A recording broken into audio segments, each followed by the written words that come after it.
샬롬, 하나님과 동행하는 새벽기도회 달라스 임마누엘 교회 권성철 목사입니다. 오늘도 하나님과 동행하며 풍성함을 누리시는 저와 여러분이 되시길 주님의 이름으로 축복합니다. 오늘 말씀은 이사야 11장 1절에서 16절까지의 말씀입니다. 이새의 줄기에서 한 싹이 나며 그 뿌리에서 한 가지가 나서 결실할 것이요 그의 위에 여호와의 영 곧 지혜와 총명의 영이요 모략과 재능의 영이요 지식과 여호와를 경외하는 영이 강림하시리니 그가 여호와를 경외함으로 즐거움을 삼을 것이며 그의 눈에 보이는 대로 심판하지 아니하며 그의 귀에 들리는 대로 판단하지 아니하며 공의로 가난한 자를 심판하며 정직으로 세상의 겸손한 자를 판단할 것이며 그의 입에 막대기로 세상을 치며 그의 입술의 기운으로 악인을 죽일 것이며 공의로 그의 허리띠를 삼으며 성실로 그의 몸의 띠를 삼으리라. 그때 이리가 어린 양과 함께 살며 표범이 어린 염소와 함께 누우며 송아지와 어린 사자와 살찐 짐승이 함께 있어 어린 아이에게 끌리며 암소와 곰이 함께 먹으며 그것들의 새끼가 함께 엎드리며 사자가 소처럼 풀을 먹을 것이며 젖먹는 아이가 독사의 구멍에서 장난하며 젖된 어린아이가 독사의 굴에 손을 넣을 것이라. 내 거룩한 산 모든 곳에서 해됨도 없고 상함도 없을 것이니 이는 물이 바다 덮음같이 여호와를 아는 지식이 세상에 충만할 것임이니라.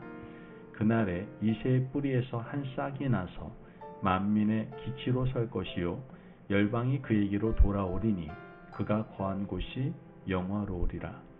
그날에 주께서 다시 그의 손을 펴사 그의 남은 백성을 아수르와 애굽과 바드로스와 구스와 엘람과 시날과 하맛과 바다 섬들에서 돌아오게 하실 것이라. 여호와께서 열방을 향하여 기치를 세우시고 이스라엘의 쫓긴 자들을 모으시며 땅 사방에서 유다의 흩어진 자들을 모으시리니 에브라임의 질투는 없어지고 유다를 괴롭게 하던 자들은 끊어지며 에브라임은 유다를 질투하지 아니하며 유다는 에브라임을 괴롭게 하지 아니할 것이요 그들이 서쪽으로 블레셋 사람들의 어깨에 날아앉고 함께 동방 백성을 노력하며 에돔과 모압의 손을 대며 암몬 자손을 자기에게 복종시키리라. 여호와께서 애굽 해만을 말리시고 그의 손을 유브라데 하수 위에 흔들며 뜨거운 바람을 일으켜 그 하수를 쳐 7갈래로 나누어 신을 신고 건너가게 하실 것이라. 그의 남아있는 백성 곧 아수르에서 남아있는 자들을 위하여 큰 길이 있게 하시되 이스라엘이 애굽 땅에서 나오던 날과 같게 하시리라. 아멘. 하나님의 말씀입니다. 오늘 우리가 읽은 본문에서 이 땅에 메시아가 오시면 일어난 일들에 대해서 기록하고 있는 것을 보게 됩니다. 1절 말씀을 보면 이새의 줄기에서 한 싹이 나며 그 뿌리에서 한 가지가 나서 결실할 것이요. 이새는 누굽니까? 다윗의 아버지입니다. 다윗의 집안에서 메시아가 태어날 것을 예언하고 있는 것이죠. 그런데 여기서 우리가 주목해야 할 것은 한 싹, 한 가지라고 말하는 부분입니다. 우리는 메시아가 오시면 거대한 평원, 거대한 땅에 빽빽한 삼림같이 나타나실 것이라고 기대합니다. 하지만 메시아는 연약하고 작은 하나의 싹으로 오십니다. 연약해서 바람이 불면 꺾일 것만 같습니다. 하지만 중요한 것은 연약한 싹이라 하더라도 그것은 생명이 있는 싹이고 생명이 있는 가지다라는 것이죠. 시간이 지나면 그 작은 싹은 자라서 나무가 될 것이고 그 연약한 가지에는 열매가 열리게 될 겁니다. 그 열매는 생명나무가 되고 그 열매를 먹은 자들은 하나님의 놀라운 생명을 받아 영생을 누리게 되는 것이죠.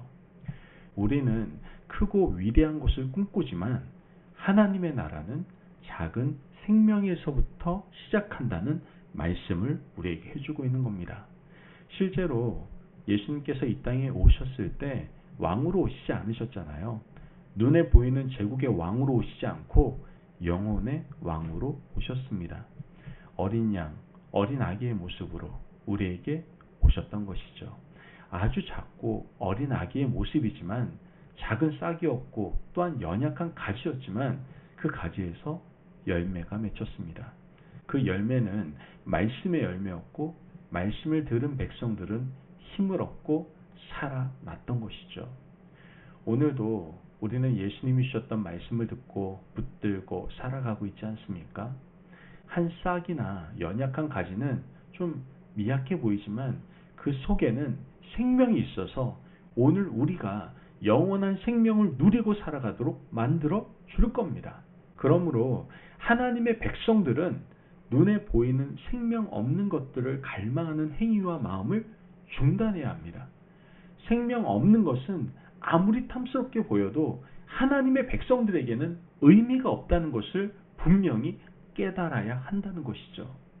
진실로 하나님의 백성이라면 비록 작고 연약하지만 생명을 소중히 여기고 사랑하는 믿음의 백성이 되어야 될 줄로 믿습니다. 이 땅에 메시아가 오셔서 하시는 일이 무엇입니까? 3절 말씀 보면 그가 여호와를 경외함으로 즐거움을 삼을 것이며 그의 눈에 보이는 대로 심판하지 아니하며 그의 귀에 들리는 대로 판단하지 아니하며. 메시아가 이 땅에 오시면 눈에 보이는 대로 판단하지 않고 귀에 들리는 대로 판단하지 않을 것이다 라고 말씀합니다. 이 말씀은 어떻게 보면 우리에게 큰 위로가 됩니다. 왠지 안정감을 주시는 말씀이거든요. 세상의 권력과 세상의 많은 사람들은 보이는 대로 들리는 대로 판단하고 결정합니다. 자신의 눈을 의지하고 귀를 믿는 사람들이다라는 것이죠. 그러나 그러한 사람들은 미련한 자들입니다. 안타까운 것은 하나님의 사람들조차 눈에 보이는 것, 귀에 들리는 것에 의존하고 따라가는 경우가 얼마나 많은지 모른다라는 것이죠. 하지만 이 땅에 메시아가 오시면 속사람과 중심을 살피시고 굽어 보십니다. 비록 우리가 겉으로는 연약해 보인다 하더라도 우리 주님께서는 우리의 속사람과 계획하는 것까지 알고 계십니다. 그러므로 우리 마음이 하나님 앞에 바로 서 있다면 하나님은 우리 심령을 보다듬어 주시고 새롭게 세워 주신다라는 것이죠. 예수님께서 이 땅에 오셔서 하나님의 성전에서 헌금하는 두 사람을 보게 됩니다. 과부와 부자였죠. 과부는 2렙돈을 드렸고 부자는 많은 것을 드렸습니다. 주님께서 말씀하시기를 그 과부가 훨씬 더 많은 것을 드렸다라고 말씀하시죠. 왜입니까? 그녀는 가난한 중에 자신의 생활비 전부를 드렸기 때문입니다. 우리의 심령을 보시는 주님은 보이는 것으로 판단하지 않으시고 들리는 대로 판단하지 않으십니다. 그 사랑의 주님이 오늘도 우리를 살펴보고 계신다는 것이죠. 부디 오늘도 우리가 이 세상을 살아갈 때 하나님께서 나를 보고 계신다는 것, 내 심령과 영혼을 살피고 계신다는 것을 기억하시고 자신감 있게 살아가시기를 간절히 바랍니다. 이것은 우리에게 위로가 되는 말씀이기도 하지만 동시에 경고를 주는 말씀이기도 합니다. 우리의 겉모습은 사람들을 속일 수 있을지언정 우리의 속사람을 살펴보시는 하나님 앞에는 어떤 것도 속일 수 없고 감출 수가 없습니다. 그러므로 주님 앞에서는 진실과 정직으로 살아야 하는 겁니다. 이어서 메시아가 오시면 일어날 일입니다. 예수님께서 이 땅에 메시아로 오시면 이 땅에 진정한 평화를 줄 것이라고 말씀하십니다.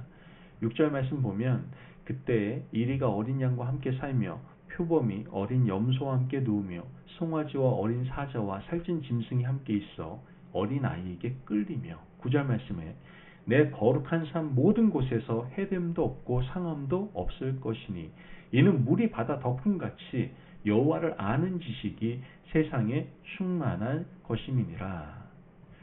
그리스도께서 이 땅에 오시면 진정한 평화의 세상이 열리게 되는 겁니다. 오늘 이 시대의 평화는 어떻게 유지되고 있습니까? 나라와 나라, 대륙과 대륙의 평화는 힘으로 억제되고 있습니다. 어느 한 나라가 핵을 가지면 또 다른 나라도 핵을 가져야 평화가 유지됩니다. 상대가 가진 핵에 버금가는 핵을 가져야 하고 상대의 군사력에 버금가는 군사력을 가져야 평화가 유지됩니다. 세상이 주는 평화는 이렇게 거짓된 평화입니다. 가식적인 평화이며 위선적인 평화다라는 것이죠. 힘을 가져야 평화를 유지할 수 있기 때문에 사람들은 힘을 향하여 달려가는 겁니다. 그러므로 오늘 우리가 살아가는 세상은 언제나 늘 불안할 수밖에 없는 것이죠. 그러나 메시아가 이 땅에 오시면 진정한 평화가 도래하게 될 겁니다. 그분이 주시는 평화는 무기가 필요 없습니다. 힘이 필요하지 않아요. 완전한 평화, 샬롬입니다.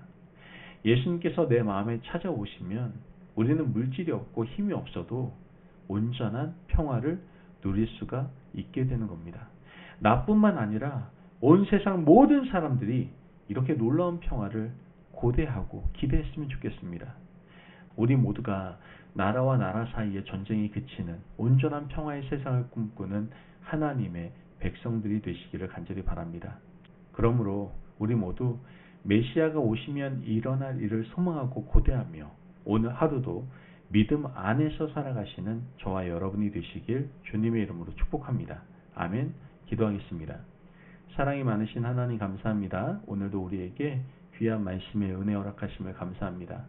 하나님, 우리가 보일 때 연약하지만 생명이 있으신 그 주님을 늘 고대하고 기대하며 살아갈 수 있도록 도와주옵소서. 보이는 대로 판단하지 않는 주님을 따라 우리의 삶이 진실과 믿음의 삶이 되어질 수 있도록 우리를 인도하시고 이끌어 주옵소서. 감사하며 예수님의 이름으로 기도합니다. 아멘. 오늘도 하나님과 동행하며 풍성함을 누리시는 저와 여러분이 되시길 주님의 이름으로 축복합니다. 여러분, 이 땅에 평화의 왕으로 오신 주님의 모습을 본받아서 분쟁과 흑암이 지배하는 세상 가운데 늘 승리하며 또한 믿음을 지키며 살아가시는 귀한 하루 되시기를 바랍니다. 말씀 안에서 승리하십시오.